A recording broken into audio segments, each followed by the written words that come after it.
Hello friends, Anuradha Odia tips channel को आपण मानक बहुत बहुत स्वागत।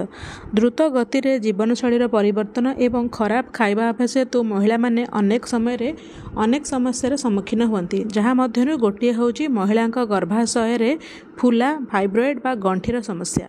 गर्भाशय रे ये जो फाइब्रॉइड महिला मानक केवल शारीरिक नुहे बर मानसिक स्तर में असुविधार पकाई थाए। गर्भाशय रे फाइब्रॉइड हेतु महिला माने माँ हेबार असुविधार सम्मुखीन होती, जो कारणरू से समाज रे लज्जित मध्य अनुभव करती। जेतेबेले गर्भाशय रे एक गंठी बा फाइब्रॉइड थाए, महिला माने केवल माँ हेबार असंतोष अनुभव करती नहीं बरं शारीरिक असुस्थता मध्य अनुभव करती। गर्भाशय रे ये जो फाइब्रॉइड हठात करी सृष्टि हुए नहीं, यार लक्षण किछि मास पूर्वरु देखा जिबा आरंभ करे एवं एहीपरि संकेत को अणदेखा करिबा महिला मानक पई क्षतिकारक होई पारे। आजिर ए वीडियो रे एहीपरि 4टी संकेत विषय में कहया पई जाउची, जहाँ गर्भाशय रे फाइब्रॉइड सृष्टि होबा पूर्वरु देखा जाय थाए। एही संकेत गुड़िक चिन्हिबा एवं एही समस्या को ठीक समय रे चिकित्सा करी आपण अनेक समस्या रक्षा पाई परिबे। तो चलंतु जानिबा सेही सबु संकेत गुड़िक कौन। गर्भाशय रे जेतेबेले फाइब्रॉइड सृष्टि हुए तार 4टी संकेत थाए। प्रथम संकेतटी होची ऋतुस्राव बा पीरियड समय अत्यधिक रक्तस्राव।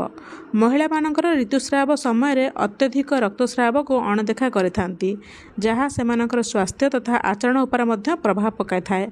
जदि आपणकर ऋतुस्राव बा पीरियड समय अत्यधिक ऋतुस्राव अनुभव करुछंती बा आपणकर पीरियड्स 1 सप्ताह अधिक समय धरी चलुची, तेबे यह गर्भाशय रे फाइब्रॉइड बा गर्भाशय रे गंठीर चिन्ह होई पारे।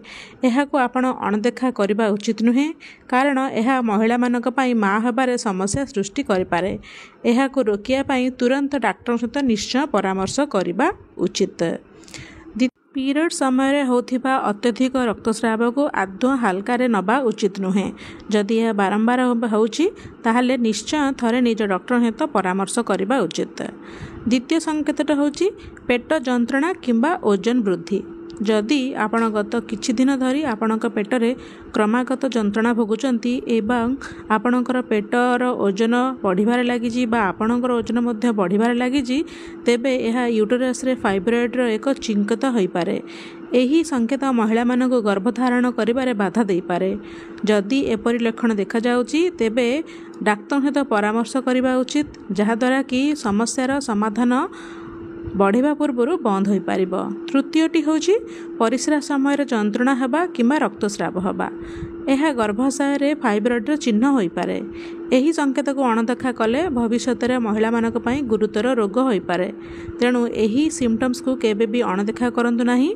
जदि परिस्रा समय आपनको जंत्रणा होउची किंबा परिस्रा करिया समय रक्त चिन्ह होउची, तेबे तुरंत डॉक्टर सहित परामर्श करंतु। एवं शेष लक्षणटी होउची पादरे फुला बा गोड़ फुला। बहुत दिन पर गोड़े फुला गर्भाशय थिबा फाइब्रॉइड एक समस्या दर्शाई पारे। यही कारणरू महिला माने केवल निजको असुस्थ अनुभव करते नहीं, बरं सेमानको माँ हेबार मध्य अनेक असुविधार सम्मुखीन होबाकू पड़े। एपरी सिम्पटम्स पाइबा परे महिला माने तुरंत डॉक्टर सहित परामर्श करिबा उचित, जहाद्वारा एही रोग को नियंत्रण करा जाय पारिबो। मु आशा करुछि एई वीडियोटी आपनको भल लागिथिबो। जदि एई वीडियोटी आपनको भल लागिथाय ताले लाइक करिवे एवं अन्य मानक सहित शेयर करिवे। से पर्यंत stay healthy and stay happy.